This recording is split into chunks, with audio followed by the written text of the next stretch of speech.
3, 2, 1. Welcome to the Marne Report. Well, hey, Fort Stewart-Hunter Army Airfield. This is Molly with your latest edition of the Marne Report. And today I am joined by Chief Jay McGraw. He is with the Fort Stewart-Hunter Army Airfield Fire Emergency Services. And we are going to talk about the upcoming 9/11 Remembrance Run and Walk that is happening on September the 10th, right, Jay? That's correct. Awesome. And this is kind of a special run because it's the 20th anniversary of 9/11. Can you tell me a little bit about the event? Yeah, Molly. So on the 10th, we're going to have the 20th anniversary Remembrance Run and Walk. Everybody on the post is invited. It's going to be at Trent Field here on Fort Stewart and at Sabre Hall over at Hunter. Cool. What's going to take place at this run? So what we're going to do is we're going to have everybody want to make sure that everyone ensures they bring their mask so we can keep and, separate the distances and things like that out there. But everybody's going to show up about 6 o'clock. They're going to get their bibs. And on that bib, they're going to have a name of a fallen hero. And they'll just attach it to their clothes, and that's who they're going to walk for. So we're going to start in a staggered start. They'll do either the walk portion or the run portion. And then when they get done, we're going to set up a remembrance bell. And they're going to ring that bell 3 times for the person they walked for or ran for. And that signifies the end of that person's watch. And we'll, we'll take it from here. Nice. That just gave me chill bumps. So it's happening very early in the morning, 6 o'clock. A lot of people associate that time with PT and thinking that only soldiers can participate in this, but that's not the case at all. This is open to pretty much anyone who has an ID card that can get on the installation that would like to participate in this event, correct? That's right, and there'll be parking areas. We will be shutting down Gulick, so you gotta, keep that in the back of your head, especially if you're going to work and you're not going to participate in it. That just gives you more reason to come out and enjoy the run and the walk. Yeah, sure. So do you know if there will be any roads that are shut down? Gulick's on Fort Stewart. What about on Hunter Army Airfield? So on Hunter, it's basically just, most people are going to be coming in the Rio Gate, but only that section from the Rio Gate all the way over to Sabre Hall is going to really be shut down. So not very much impact there. All right, so not too bad. And then, like I said, this isn't just for soldiers. This is for family members, DoD civilians, retirees, and it's for all ages, right? So if you can't run, you can walk. You can ruck. You can bring your bicycle. You can push your stroller. The key here is just to make sure that everybody comes out to enjoy this great event. And best thing about it, right? 6 a.m., you have your whole entire day after that, right? Yep, that's absolutely right. Okay, so you mentioned bibs, that people can get them at the event. Is that the only time that they can pick up those bibs? Nope, actually they can pick it up a day before at both of the gyms. I think here it's Newman Fitness Center and Truscott. Tominac Fitness Center. Yeah, Tominac over at Hunter. And so basically if they go over there, they can get it early. One thing I want to touch on is the first 500 participants on the day of the event, they're going to get a little bracelet because it's not a race. This is a walk, in remembrance. So the first 500 people that get there are going to get a little bracelet, and that signifies that they are going to get a memorial coin with the run. So usually you would see that where the first 10 people, placeholders would get it for winning the race, I guess you could say. Well, this time we're not doing that because, again, this isn't a race. We're not out there competing. Nobody should be winning, if you will. We're all winners here. Right. We're all out there just to remember them. So they'll get that thing, and that'll signify that they get a coin at the end. Cool. And is that 500 on Fort Stewart and 500 on Hunter Army Airfield? Great. Yes, so 1,000 folks are going to get that commemorative coin and a bracelet. Wonderful. Well, is there anything else that you would like to add about the event, Jay? No, not at this time. I think just stay tuned to Fort Stewart Garrison page, the Hunter Garrison page, MWR's page, and the Fort Stewart Fire Department page. Awesome. And this is a completely free event, everyone. So hopefully we will see all of you guys out there. Like I said, it's the 20th anniversary of 9/11. So every single year, this is a very special event. But this year, it's ramped up a little bit more. And we really hope to see you guys out there. Well, thank you so much, Jay, for being on the show with me today. Thanks for having me. And coming up next, y'all, we are going to have 2 of our Fort Stewart-Hunter Army Airfield first responders. So we can talk a little bit about the 20th anniversary of 9/11 and what that truly means to them. Thanks so much, Jay. Thank you. Speeding on post is now more costly to soldiers. Now, military police are authorized to issue DD Form 1408 to soldiers caught going 10 miles over the speed limit, which means the soldier's brigade commander can issue administrative reprimands, non-judicial punishment, suspension of post-driving privileges, and/or other appropriate remedial measures. Additionally, Master Sergeants and above speeding will have their misconduct addressed by the Commanding General in accordance with Policy Letter Number 3. Help make Fort Stewart and Hunter Army Airfield a safer place to drive. Set the cruise when you can. Be mindful of your surroundings and the marked speed limit. We all have a part in creating a safer driving environment on Fort Stewart and Hunter Army Airfield. I'm Sergeant Major Adam Shaw, protecting the Rock of the Marne. Welcome back to the show, everyone. Now I am joined by Sergeant Aaron Boyle and Chief Nate Hildreth, both from the Fort Stewart and Hunter Army Airfield Fire Emergency Services. Thank you so much for being on the show with me today, guys. Good morning. Hey, good morning. Thank you. So this is the 20th anniversary of 9/11, which is very, very special and brings about a lot of emotions for anyone who remembers where they were 20 years ago to 9/11.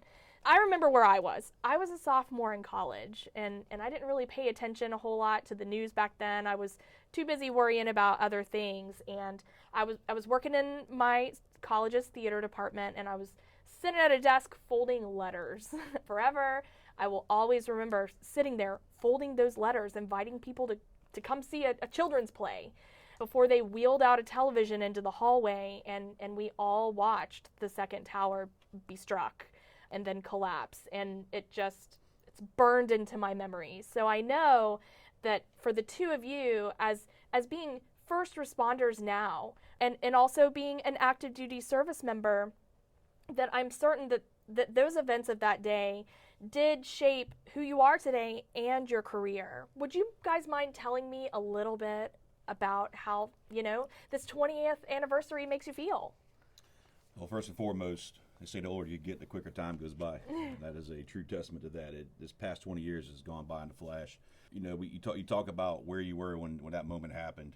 For me, I was already out of the military. I did 4 years in crash rescue, and I was currently in paramedic school, exploring nursing school at the time. And part-time on my days off, I was working in the golf course up in Sumter, South Carolina. And my good friend who ran the golf course called me on my phone, and back then there was really no text. It was on the old Motorola StarTAC for those of you that remember it.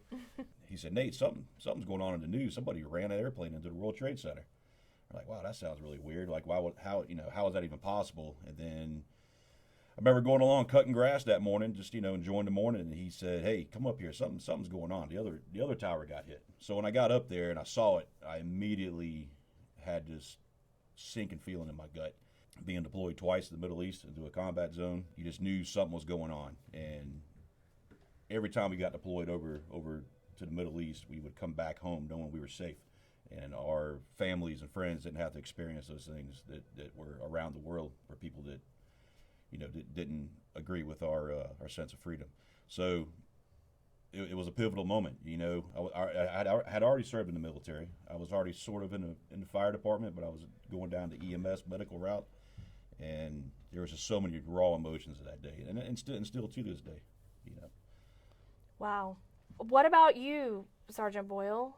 So for me, it was completely different. I was a lot younger. I was in college, and I remember sitting there in the lounge that day and working on homework just like any other day, and a couple other students came in, and they're like, "Holy cow, a plane just hit the Twin Towers." And for me, I'm from New York, so I was like, what's going on in the city? So we turned to the news, and that's when we saw it. We saw the smoke and the confusion, and heard everything that was going on, and just watched as fire and law enforcement and everyone was running too, trying to help everyone else, and all the civilians were, running away, and they were running blocks. So we sat there. All our classes got canceled. We just sat there and we continued watching the news for the rest of the day, and that's when the second tower got hit, and it was crazy. It was unbelievable. Like, yes, planes do come close to the towers. There's JFK and LaGuardia up there for airports, but never something like this. It was very emotional. I was going for law enforcement. That's what my degree, criminal justice. And so from that day on, I realized that it wasn't just a plan anymore. It was going to be my life. Emergency services, giving back, helping out. And that following week, Red Cross was taking volunteers to go down to the city to help with cleanup and everything else that was going on. So I volunteered and I went down to the city for a week. It was not the city that I remember visiting. It was completely different. Not only the smells and the sight, the chaos going on, but it was truly something, because we weren't New Yorkers. We were everyone. It was Americans. It was people from all over coming up here to help out, and it was just quite a sight. It really was. And just thinking about it still gives me goosebumps. Like, I'd not ever wish for that to happen again, but it was, everything else was put to the side. Nothing else mattered. What mattered was, how do we go forward, and where do we go from here? And to me, that was really something. So I served in law enforcement, and then I realized that I wanted to be bigger, be part of something bigger and better, and that's when I joined the military and became a firefighter as well. So I like emergency services, and from that day forward, it just was the platform that this wasn't just a plan. This was going to be my life. Yeah, so it really, for both of you guys, solidified a path that you were both already on to begin with. But the moment that happened, and you said it, Sergeant Boyle, there was no, in America anymore, there was no us versus them. There were no more Republicans and Democrats. It was really all about that sense of being together. We were all one. We were America. We were stronger than the terrorists, and we were going to show them how strong we were and rebuild. You guys, I have chill bumps. You can't see this because we're on the airwaves. I mean, what powerful stories the two of you guys have are truly continuing to carry out what you set your minds to 20 years ago, mainly because of this huge, horrible, tragic event that happened in our country. You've left me speechless, friends. Is there anything else that you would like to talk to us about when it comes to the jobs that you do now, how you give back, maybe how others can also give back to do similar things that you guys did, but now with this being 20 years, sadly, what we've just experienced with losing the service members that we did a couple weeks ago, what can people do? What can people do to get involved, to really bring that sense of community back to how it was 20 years ago?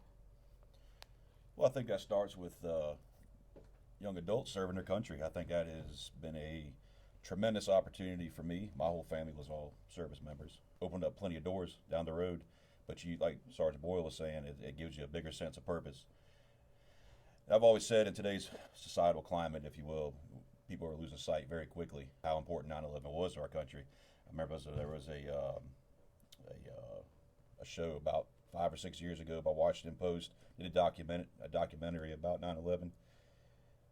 They brought up a pretty crazy stat that 15% of our population at that time was born after 9/11. It doesn't even remember 9/11.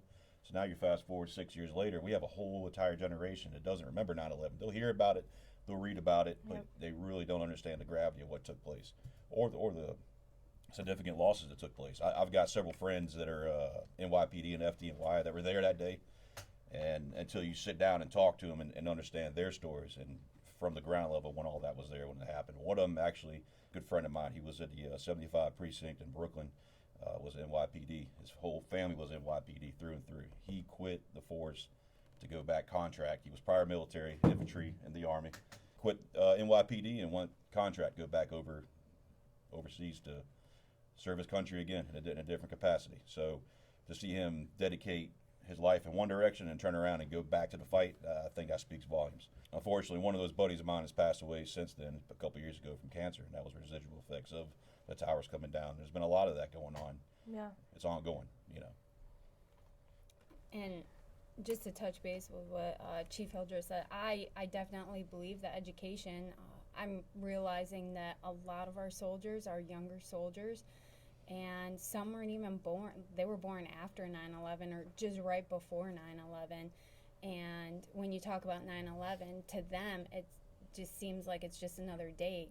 But to us who lived through it, it's a huge tragedy. So I believe education, volunteering, always remembering that day, always, giving that moment of silence and that moment of respect to not only the law enforcement, the firefighters, but also the civilians that lost their lives. And it really does just, it takes a special person to run into a scary situation and help out because everyone else is running away. So I just want to say, I'm definitely proud of the position that I'm in. Hopefully everyone does come out for the walk run and show your support for 9/11. Yes, I agree. It's funny that you say the whole generation of people that weren't even alive. This morning in the car, I had a conversation with my son. He asked how many more days until 9/11, and he said, I hope Mrs. Whatever teacher it was doesn't show us that 9/11 video again. She shows the same video every single year, and it makes me really sad. And I had to explain to him that it's important to watch that video. It's important for us to keep that alive, to, if anything, exactly like we were all saying, to pull everyone back as a community, to remember that we are strong. We are the strongest, most wonderful country on this planet. And for him, I think he's starting to understand that. To him, he's just a young kid that it's sad. This is something that we need to keep alive. This is something that definitely needs to be honored every single year. I truly applaud what you guys are doing for your professions, how you came into them, and I applaud our Stewart-Hunter Fire Emergency Services team for partnering to have this Remembrance Run every single year as a way for all of us to keep that memory alive for everyone who was lost and for everyone who really stood up to fight that day. Truly, I thank you both so much for being on the show with me today. It is an honor to be in your presence. And again, please everyone come out to that run. And hey, when you see Sergeant Boyle and Chief Hildreth there at the event, come up and shake their hands. That's right. We'll be there. All right, well, thanks so much for being on the show with me today. Thank you so much. Thank you.